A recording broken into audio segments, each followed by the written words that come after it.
मेरे दादाजी गांव के सरदार थे। गांव में जिस किसी की भी शादी होती, उनके घर वाले एक रात के लिए अपनी दुल्हन हमारी हवेली भेज देते। सुबह दादाजी उनको एक गिफ्ट देते और वो गिफ्ट दुल्हन किसी को ना दिखाती, और 9 महीने के बाद वो लड़की हामला हो जाती। गांव के लोग दादाजी की बहुत इज्जत करते थे।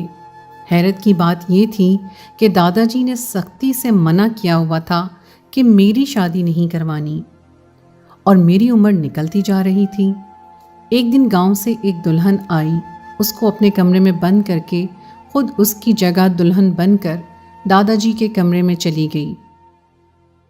जब कमरे में गई तो सब लाइट्स बंद थीं, और फिर अचानक से दादाजी ने मेरे साथ ऐसा काम किया कि मेरी चीखें निकल गईं। दादाजी ने मेरे साथ कुछ वाक़यात दिल दहला देने वाले होते हैं, और इन तकलीफ़ से गुज़रे लम्हों को बयान करने के लिए लफ्ज़ हमेशा कम पड़ जाते हैं। ऐसा ही एक वाक़या मेरे साथ भी पेश आया। मेरे दादाजी गांव के सरदार थे। गांव में जिस किसी की भी शादी होती, उनके घर वाले एक रात के लिए अपनी दुल्हन हमारी हवेली भेज देते। सुबह दादाजी उनको एक गिफ्ट देते, और वो गिफ्ट दुल्हन किसी को ना दिखाती, और 9 महीने के बाद वो लड़की हामला हो जाती। गांव के लोग दादाजी की बहुत इज्जत करते थे। हैरत की बात ये थी कि दादाजी ने सख्ती से मना किया हुआ था कि मेरी शादी नहीं करवानी। अभी मेरी उम्र निकलती जा रही थी। एक दिन गांव से एक दुल्हन आई। उसको अपने कमरे में बंद करके मैं खुद उसकी जगह दुल्हन बनकर दादाजी के कमरे में चली गई। जब कमरे में गई तो सब लाइट्स बंद थीं, और फिर अचानक से दादाजी ने मेरे साथ ऐसा काम किया कि मेरी चीखें निकल गईं। दादाजी ने मेरे साथ गांव में मेरे दादा की बहुत इज्जत थी। वो 5 वक्ती नमाजी थे। गांव के लोग उन्हें बहुत इज्जत और एहतराम से देखते थे, उन्हें बड़ा मानते थे, बहुत लोगों की मदद भी कर देते थे। हमारे गांव में एक अजीब रिवाज था। जब भी किसी लड़की की शादी होती, वो हमारे महल में पहली रात के लिए दुल्हन बनी आ जाती और पूरी रात दादा के कमरे में गुजारती। सुबह एक तोहफा दादा उसे देते, वो तोहफा लेकर वो चली जाती। उसके ठीक 9 माह बाद वो हामला हो जाती। मुझे ये बात हमेशा ही अजीब सी लगती। भला ये क्या तरीका था कि शादी के बाद दुल्हन दुल्हा के पास जाने के बजाय पूरी रात दादा के कमरे में। मैं जब से 12 साल की हुई थी यही देखती आ रही थी। पहले तो इन बातों की समझ नहीं थी। अब तो मेरी उम्र भी 25 तक पहुंच गई थी। मैंने बहुत बार अम्मी से ये बात जानने की कोशिश भी की, लेकिन वो भी कुछ नहीं बताती थी। कहती तुम चुप रहो, और खबरदार आइंदा ये बात पूछी भी तो। इस बार मेरी बचपन की सहेली की शादी थी। समरा और मेरी बहुत गहरी दोस्ती थी। अपनी शादी पर समरा बहुत मुतफक्कर और घबराई हुई सी थी। अपनी मेहंदी के दिन उसकी रंगत उड़ी हुई थी। मैंने उसे छेड़ते हुए कहा, दुल्हा की संगत का सोचकर घबरा रही हो? मेरी बात पर वो फीकी सी मुस्कुराहट लिए मुझे देखने लगी। कहने लगी, नहीं, तुम्हारे दादा का सोचकर खौफसदा हूँ। सच बता नीलो, तेरे दादा नई नवेली दुल्हन को अपने कमरे में रात भर रखते क्यों हैं? मुझे तो अपने होने वाले शौहर और गांव के बाकी लोगों की जहालत पर हैरत है। निकाह किसी से और रुखसती किसी और के कमरे में। समरा की बात सुनकर मुझे दुख तो हुआ। मैं उसकी बात पर सोचने लगी कि वो ठीक ही तो कह रही है। अगले रोज़ दुल्हन बनकर भी समरा के चेहरे पर रौनक नहीं थी। आंखों में खुशी की चमक के बजाय उदासी थी। रिवाज के मुताबिक वो भी रुखसत होकर दादा के कमरे में बैठ गई। न जाने क्यों, लेकिन इस बार तो मुझे नींद नहीं आ रही थी, क्योंकि मुझे ये जानने का तजस्सुस था कि आखिर लड़कियां दादा के कमरे में जाती क्यों हैं। जब सब अपने कमरों में सोने चले गए तो मैं उठकर अपने कमरे से बाहर निकली। मेरा कमरा ऊपर वाले पोर्शन में था और दादा का कमरा नीचे के पोर्शन में। रात के खूब अंधेरे में मैं चीज़ों को टटोल कर अंदाज़ा लगाकर धीरे धीरे नीचे उतरी। दादा के कमरे की लाइट जल रही थी। इसका मतलब वो जाग रहे थे। अजीब सी बात थी, दादा के कमरे की खिड़की भी हमेशा बंद रहती थी। ये कोशिश मैं पहले भी कई बार कर चुकी थी, लेकिन हर बार मुझे नाकामी का मुंह ही देखना पड़ता था। समरा मेरी बचपन की सहेली थी। हम साथ स्कूल और कॉलेज तक इकट्ठे पढ़े थे।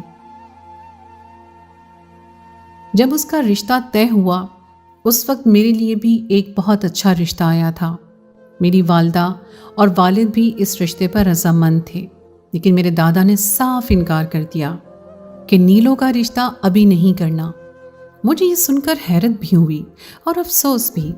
हैरत इस बात पर कि लड़के और उसके घर वाले हर लिहाज से हमारे हम पल्ला थे, तो फिर इनकार क्यों किया गया। और अफसोस इस बात पर कि मेरी सारी ही सहेलियों के रिश्ते तय हो चुके थे। मैं ही रह गई थी। मुझे इस रिश्ते के ना होने पर बहुत दुख था, क्योंकि इसमें बज़ाहिर कोई ऐब नहीं था, लेकिन दादा न जाने क्यों साफ मना कर रहे थे। मैंने पहले तो दरवाजे के पास जाकर कान लगाकर सुनने की कोशिश की कि आखिर दादा लड़कियों से क्या बातें करते हैं और लोग ऐसे कम अकल कैसे हो सकते हैं जो सजी सजाई दुल्हन उनके कमरे में छोड़ देते हैं। यहाँ तक कि दुल्हे को भी एतराज़ नहीं होता। भला ये क्या अंधेर नगरी है। मुझे सरगोशियाँ सी सुनाई दे रही थी, साफ लफ्ज़ों की समझ नहीं आ रही थी। मैंने बड़ी कोशिश की कि मैं समझ पाऊँ कि वो क्या बातें कर रहे हैं, लेकिन मुझे एक लफ्ज़ भी समझ नहीं आया। फिर मैंने दरवाजे की नौब से देखा कि शायद मुझे कुछ नज़र आ जाए कि आखिर कमरे में हो क्या रहा है, तो सामने की दीवार के सफ़ेद रोगन के अलावा कुछ भी न दिखा।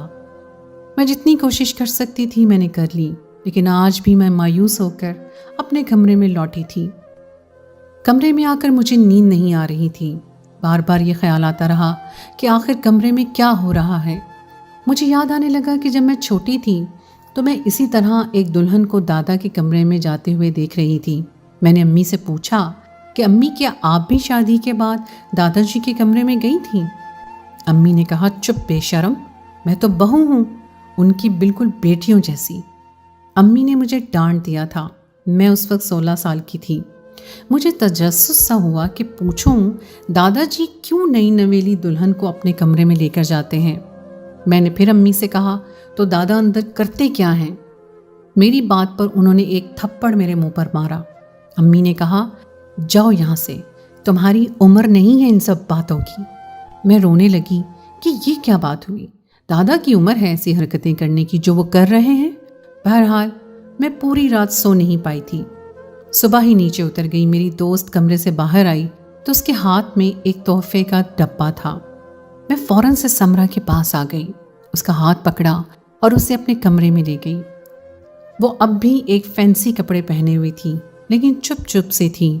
मैंने उसे कहा कि समरा, दादा के कमरे में क्या था?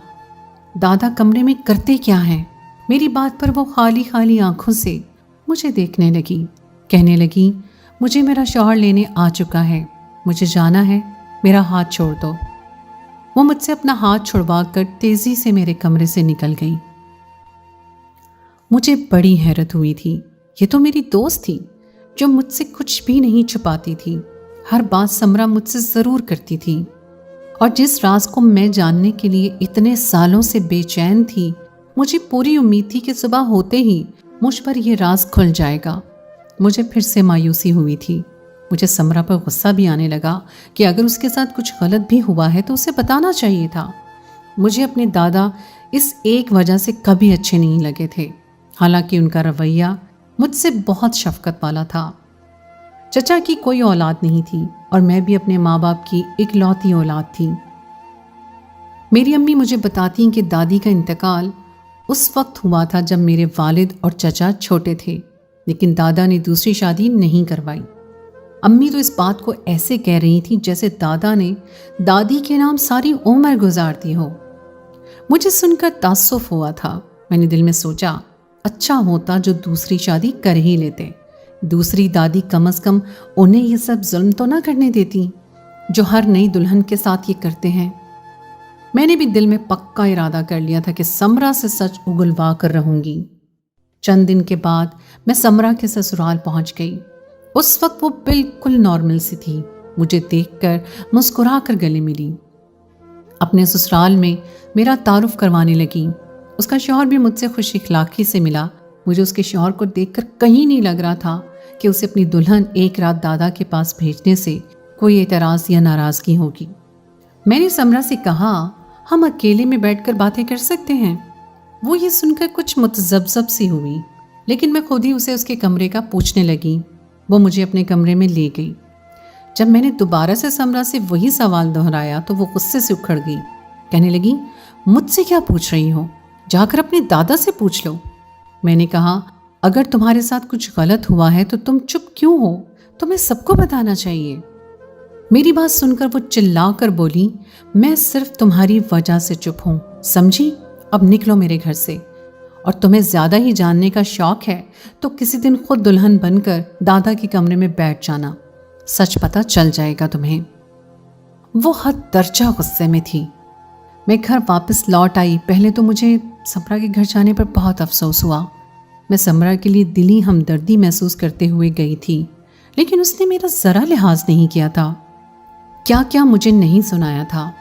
कुछ दिन तो मुझे समरा पर बहुत गुस्सा आता रहा, लेकिन फिर मैंने सोचा कि क्या हर्ज है कि मैं एक बार खुद दुल्हन बनकर दादा के कमरे में बैठ जाऊं। आखिर पता तो चले कि वो करते क्या हैं। ये सोच आते ही दूसरे ही लम्हे मैं झुरझुरी सी लेकर रह गई। तौबा तौबा, मैं भी क्या सोच रही हूँ। मैंने खुद ही अपनी सोच की तरदीद कर दी और उसके बाद मैंने इस मौजू पर सोचने से गुरेज करना शुरू कर दिया। उन्हीं दिनों मेरा एक और रिश्ता आ गया। वो रिश्ता भी हमारे मद्दे मुकाबल का था, लेकिन दादाजी का वही इनकार अपनी जगह कायम था। अब तो मेरी बर्दाश्त जवाब देने लगी थी। मैंने अपनी अम्मी से कहा कि बहुत हो चुका, आप लोग क्यों दादा की हर बात चुपचाप मान लेते हैं? क्या मुझे यूं ही घर बिठाए रखोगे? मेरी उम्र की सारी सहेलियां अपने घर की हो चुकी हैं और मैं अभी तक मैके की दहलीज पर बैठी हूं दादा की वजह से। मेरी बात सुनकर मेरी माँ मुझे गुस्से से घूरने लगी। कहने लगी, बेशरम, गैरत बेच खाई है तूने, जो खुद अपने मुंह से शादी के लिए कह रही है। यही अपनी जबान को दबा ले। अगर ये बात किसी मर्द ने सुननी तो गज़ब हो जाएगा कि लड़की होकर खुद से शादी की ख्वाहिश कर रही है। अम्मी ने मुझे दबे लहजे में गुस्सा दिखाते हुए कहा ताकि उनकी आवाज़ कमरे से बाहर ना चली जाए, लेकिन अम्मी की बात सुनकर मेरे तो बदन में आग सी लग गई। हाँ, अच्छे असूल हैं आप लोगों के। मेरी उम्र गुजरी जा रही है, लेकिन किसी को मेरी शादी की फिक्र नहीं है, और अगर मैं अपने मुंह से बात कहूँ तो गैरत आड़े आ जाती है। और वो दादा जब खुलेआम नई नवेली दुल्हन बनी लड़की के साथ रंग रलियां मनाते हैं, उस पर किसी की गैरत जोश नहीं मारती। सारे तोता चश्मी किए बैठे हैं। मेरी बात सुनकर मेरी वालदा ने उठकर मेरे मुंह पर जोरदार थप्पड़ मारे। कहने लगी, बहुत जबान चलने लगी है तुम्हारी। आइंदा अगर दादा के खिलाफ एक लफ्ज़ भी कहा तो तुम्हारे बाप को बता दूंगी, वो तुम्हें जिंदा नहीं छोड़ेगा। मैं अपनी माँ की शक्ल देखती रह गई। अब तो मेरा तजस्सुस और भी बढ़ गया था कि आखिर ऐसा भी क्या नेक अमल करते हैं वो नई नवेली दुल्हन के साथ एक कमरे में रहते हुए, वो भी तन्हाई में, जो सबके दिल में उनकी इतनी इज्जत है कि कोई भी उनके किरदार पर शक नहीं करता। ना अपनी बीवी से उस रात की बाज़ परस्त करता है कि मेरे निकाह में होते हुए किसी गैर महरम के साथ रात गुजारकर क्यों आई हो। कैसी अंधेर नगरी है कि एक जहालत का रिवाज आम है, जो ये बेवकूफ़ इंसान इन्हें नेक बारसा समझकर अपनी इज्जत को रात भर के लिए उनके हुजरे में भेज देते हैं। मुझे सब गाँव वालों पर गुस्सा आने लगा था। इतनी आम सी बात भी उन्हें समझ नहीं आती कि जहाँ मर्द और औरत तन्हा हो वहाँ तीसरा शैतान होता है। ये कैसे मुमकिन है कि एक जवान लड़की जो दुल्हन के रूप में सजी संवरी बैठी हो और एक मर्द, चाहे वो उम्र के किसी भी हिस्से में हो, उस दुल्हन को पूरी रात छुए भी ना। मेरी अकल दंग थी इस जहालत पर। अब मुझे किसी नई शादी का इंतजार रहने लगा। मैं दिल में पक्का इरादा कर चुकी थी कि इस बार दुल्हन के बजाय दादा के कमरे में मैं जाऊंगी। 2 माह बाद एक लड़की की शादी का बुलावा आया था। दादा इस बार पहले से ज्यादा खुश थे, यहाँ तक कि अपने बालों पर मेहंदी भी लगाई, निकाह में नया जोड़ा पहना, इत्र की खुशबू पहले से ज्यादा लगाई। ये सब देखकर मेरा दिल कुड़ के रह गया था। कि जब मैंने दुल्हन को देखा तो मेरे होश ही उड़ गए। وہ 16 سال کی خوبصورت اور حسین لڑکی تھی، اتنی حسین کہ میں دیکھ کر دنگ رہ گئی تھی۔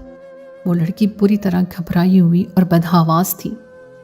پہلے اسے ہمارے بڑے سے لاؤنج میں بٹھایا گیا۔ میں نے کچن سے باہر نکل کر مین سوئچ آف کر دیا۔ تیار تو اس بار میں بھی بہت اچھے سے ہوئی تھی، اس لیے جیسے ہی اندھیرا چھا گیا میں نے لاؤنج میں جا کر دلہن کا ہاتھ پکڑا اور کہا کہ میرے ساتھ چلو۔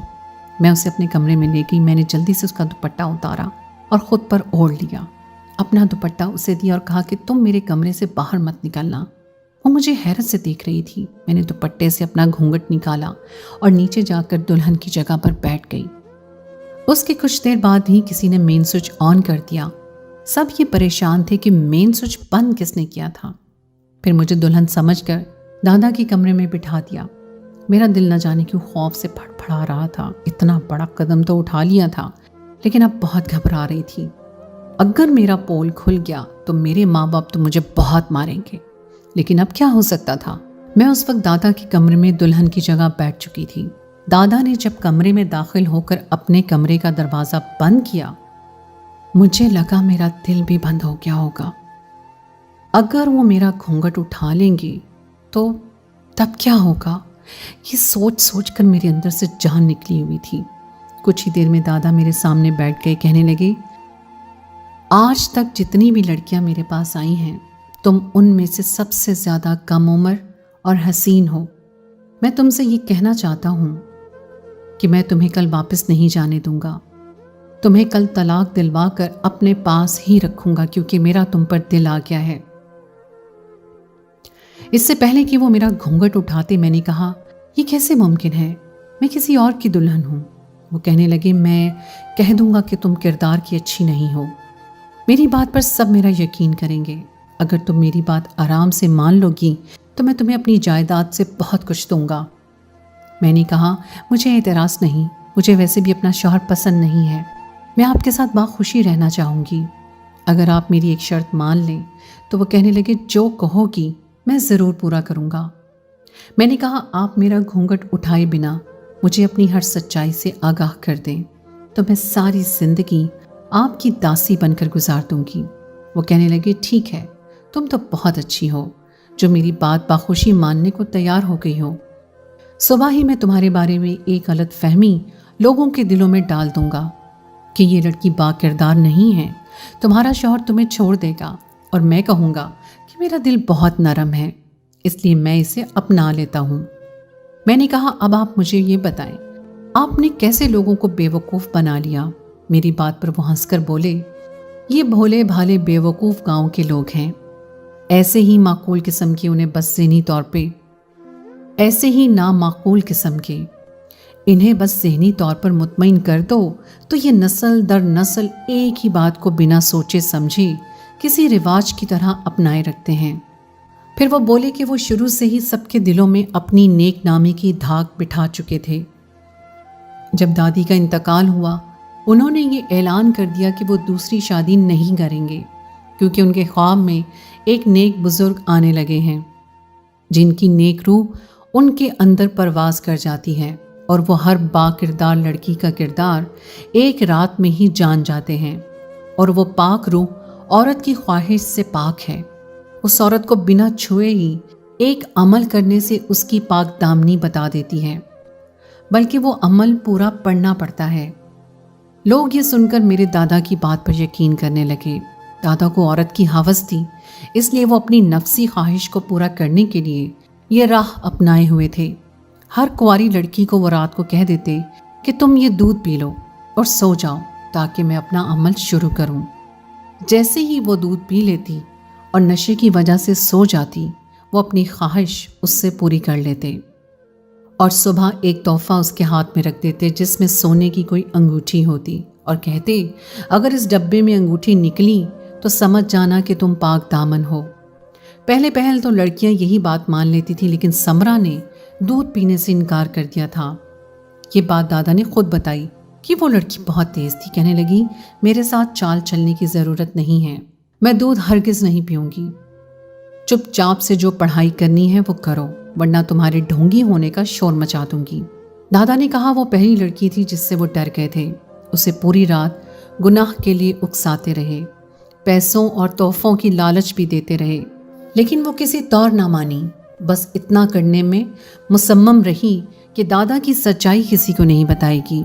ये बात उसने कसमियाँ कही थी। उसके जो इंकशाफ दादा ने मुझ पर किया, मेरी रूह फना हो गई। कहने लगे, तुम्हारे बाद मैं एक लड़की से और निकाह करूँगा, बस उसी के लिए फ़िक्रमंद हूँ कि ऐसा क्या तरीका अपनाऊँ कि नेक नामी भी रहे और मेरा काम भी हो जाए। मैंने पूछा, वो कौन है? कहने लगे, नीलो। ये सुनकर मेरे होश ही उड़ गए। मैं उनकी सगी पोती थी और वो मुझ पर ऐसी गंदी नज़र रखते थे। मेरा तो सर बुरी तरह से चकरा कर रह गया।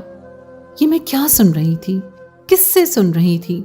मेरा दिल चाहा दादा का गला दबाकर उन्हें जान से मार डालूं।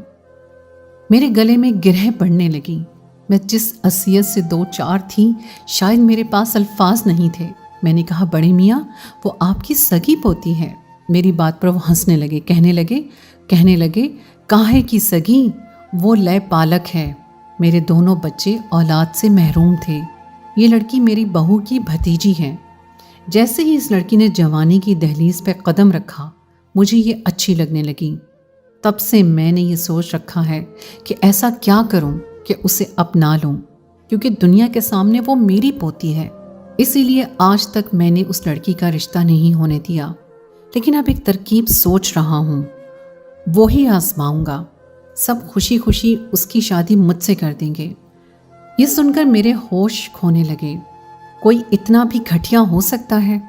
फिर याद आने लगा कि मेरी उस्तानी कहती थी कि हवस की प्यास कभी नहीं बुझती, उसे जितना पूरा करने की कोशिश करो वो उतनी ही बढ़ती जाती है, और गुनाह किसी दलदल की तरह से होता है। इंसान एक बार उसमें धंस जाए तो निकलना बहुत दुश्वार हो जाता है। मेरे पास मोबाइल मौजूद था। दादा की सारी सच्चाई मैं रिकॉर्ड कर चुकी थी। मैंने आंसू बहाते हुए अपना घूंघट ऊपर कर दिया। दादा मुझे देखकर दंग से रह गए। कहने लगे, तुम यहाँ क्या कर रही हो? मैंने कहा, आपकी सच्चाई सुनना चाहती थी। आप नेक नामी का लिबादा पहने कब से लड़कियों के साथ गुनाह कर रहे हैं? आपको ज़रा शर्म नहीं आई? मुझे अफसोस है लोगों की फरसूदा सोच पर कि आपकी झूठी कहानी पर उन्होंने कैसे यकीन कर लिया। दादा के रंग उड़ गए। मुझे लालच देने लगे, पैसों का, सोना चांदी का। मैं बेड से उठकर कमरे से बाहर निकल गई। शोर मचा कर मैंने सबको इकट्ठा कर लिया। वो रिकॉर्डिंग मैंने सबको सुना दी। गांव में भी ये बात आग की तरह फैल गई। दादा को सजाए मौत सुनाई गई। मुझे अपने किए पर ज़रा अफसोस नहीं था, क्योंकि मैंने एक गलत रस्म को ख़त्म किया था और लोगों को भी ये समझाने की कोशिश की थी, ऐसे किसी की बातों में आकर अपनी बाकिरदार बेटी को किसी दरिंदे के सामने उनकी हवस का सामान ना बनाएं।